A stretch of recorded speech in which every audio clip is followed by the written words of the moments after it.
Намынхаа нэр хүндийг зориудаар унгаах гэсэн мэт жигтэйхэн тренд үгнүүдийг зарим нэгэн улс төрчид ар араас нь цувруулан унах болов.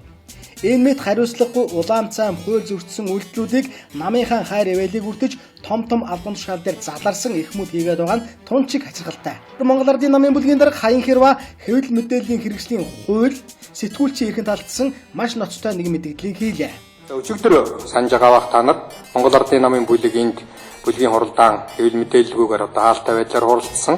За гэтэл өнөөдөр бол Монгол Ардын намын бүлэг хаалтай хуралдааны хаалганы цаана юу ярива гэдэг ардын их сонин дээр өнөөдөр манай намын бүлэг дээр ярьсан асуудлыг үндсэндээ ерөөсөө яг протоколын хэлбэрээр нь бол гаргаж тавьсан асуудал гарсан.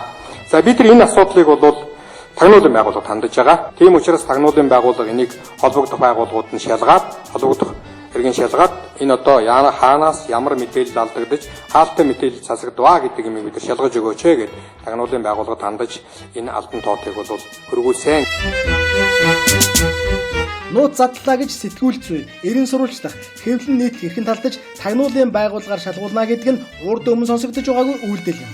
Нам нь ялсан болохоос ч улс төрч Хаян Хэрва эртээ сайндаа ялгааг нь ойлгомжтой. Ёстой юм үзээгүй хүний хэрэг гэж энэ. Тэгээд ч сэтгүүлчд бол төрийн нууцыг хадгалах халамжтай тангар өргөшин цэргийн хүмүүс биш юм. Эцсийн эцэст сэтгүүлч үнийг мэдэх хэрэгтэй, тэдэж мэдүүлэх үүрэгтэй. Тийм сайн бол тэр нууцаа бүлгийн дарга Хаян Хэрвагаа та өөрөө сайн хадгалж байхгүй яасан юм. Дарга нар нууцаа хадгалж чадахгүй юм бол сэтгүүлч бид нүдээ нууж явах ёсгүй. Иймэрхүү тэс хөндлөн далидаг бүлгийн даргатай бол хол явахгүй нь мэдээж. Ядчил хуулийн субъектээ мэдэж байж мэдэгдэл хийх хэрэгтэй яа. Эрхэм бүлгийн даргагаа эцэст нээлгэд сэтгүүлчтэй нуух юм ихтэй байна гэдэг чинь муу төр хүчрхэгжиж байгаагийн шинж. Бүгдээрээ өшөө олон нууц илрүүлж олъё. Өшөө илүү сонор соргог сэрэмжтэй ажиллая.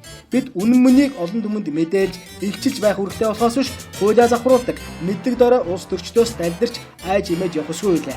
Үзэгтэн хурц, үгтэн мэрэгэн, сонсголтын улам илүү сонор сэрэмжтэй байх болтугай.